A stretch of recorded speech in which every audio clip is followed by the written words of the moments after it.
There comes a moment in many older lives that almost no one talks about. It is the moment a person stops reaching out. Not because they no longer care, not because they no longer miss the people they love, and not because they suddenly want to be alone. They stop because, after a while, silence begins to hurt less than feeling unwanted. And if you have ever stared at the phone, thought about calling someone, and then quietly placed it back down, this message may be closer to your heart than you expected. As people grow older, loneliness does not always arrive in dramatic ways. Sometimes it arrives softly. It appears in the pause before making a phone call, in the message that is written then deleted, in the invitation that never gets spoken aloud, in the quiet thought, "They are probably busy, I should not bother them." From the outside, it may look like a person has become distant. It may seem as though they have grown used to being alone. Some people may even call it pride. But often, it is not pride at all. Often, it is pain that has simply learned how to stay quiet. Because for many seniors, reaching out is no longer a simple act. It becomes an emotional risk.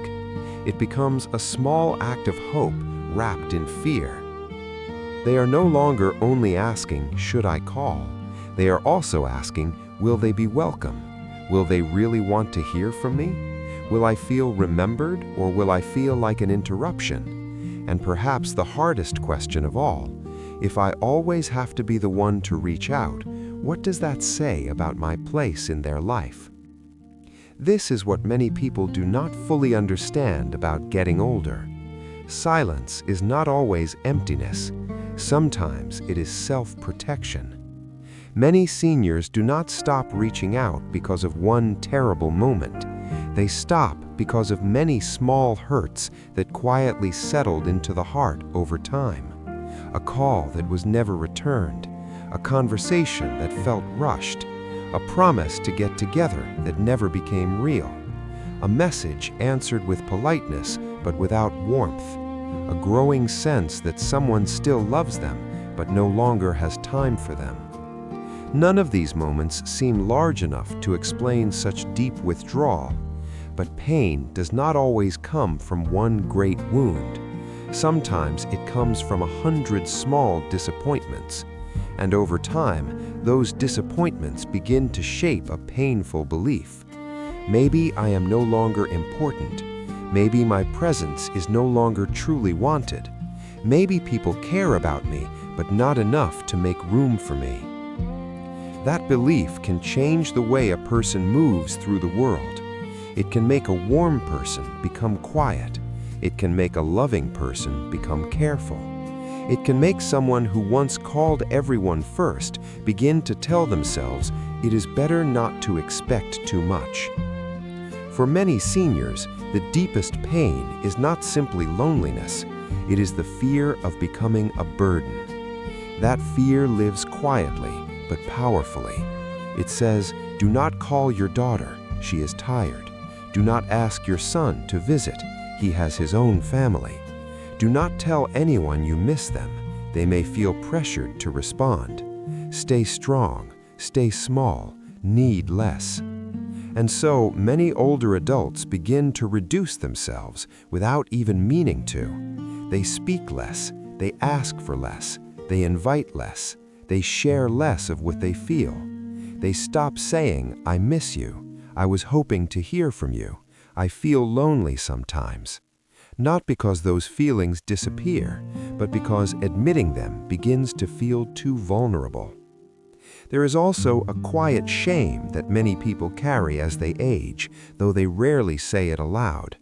When you are young, reaching out feels natural. When you are older, always being the one who calls first can begin to feel humiliating.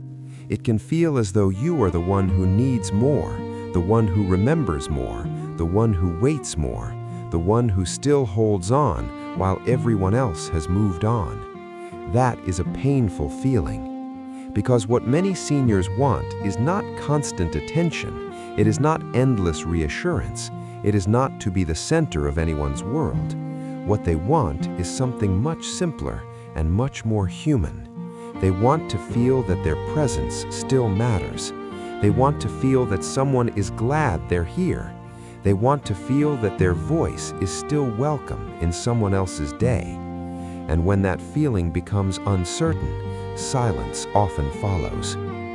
This becomes even heavier after loss. After retirement, many people lose the daily rhythm that once connected them to others. After children grow up, the house becomes quieter and the need for them changes.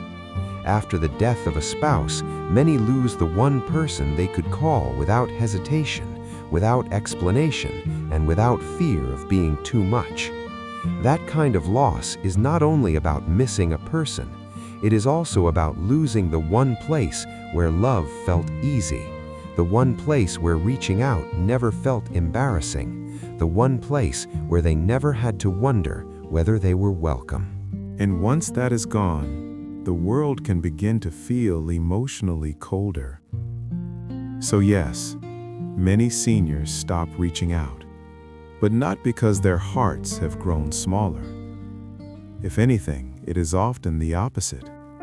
Their hearts have been bruised too many times in too many quiet ways, and now they protect what is left with silence.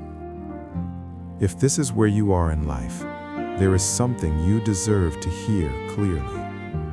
There is nothing shameful about wanting connection. There is nothing weak about hoping someone will call. There is nothing childish about wanting to feel remembered. And there is nothing selfish about wanting to know that your life still touches someone else's life in a meaningful way. Those desires do not make you needy. They make you human. The world sometimes speaks as though aging should come with perfect acceptance, perfect independence, and perfect emotional control. But real life does not work that way.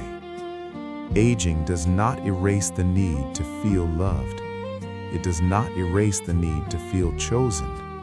It does not erase the quiet hope that someone, somewhere, still thinks of you with warmth.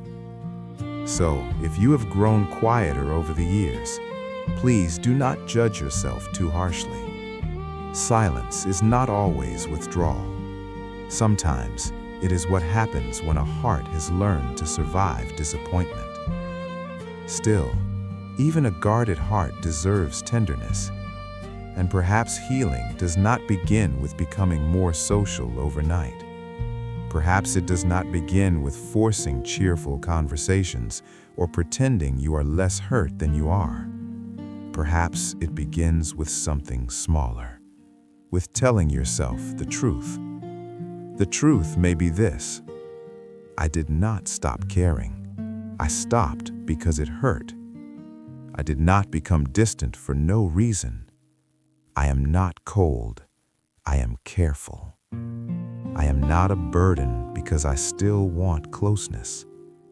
Sometimes naming the pain is the first act of self-kindness. And from there, maybe one small step becomes possible. Not a performance, not a grand reinvention, just one honest step. A simple message, a gentle reply, a quiet reconnection with someone who has felt safe before. Not because it is easy, but because your heart is still worthy of being met with warmth. And if no one has said this to you lately, let it be said now. You are not forgettable. You are not too much because silence hurts you. You are not a burden because you still long to be included. You are not foolish for missing people. And you are not weak because part of you still hopes to be wanted. In fact, some of the quietest people carry the deepest love. Some of the people who speak the least are the ones who have felt the most. And many seniors who stop reaching out are not empty inside.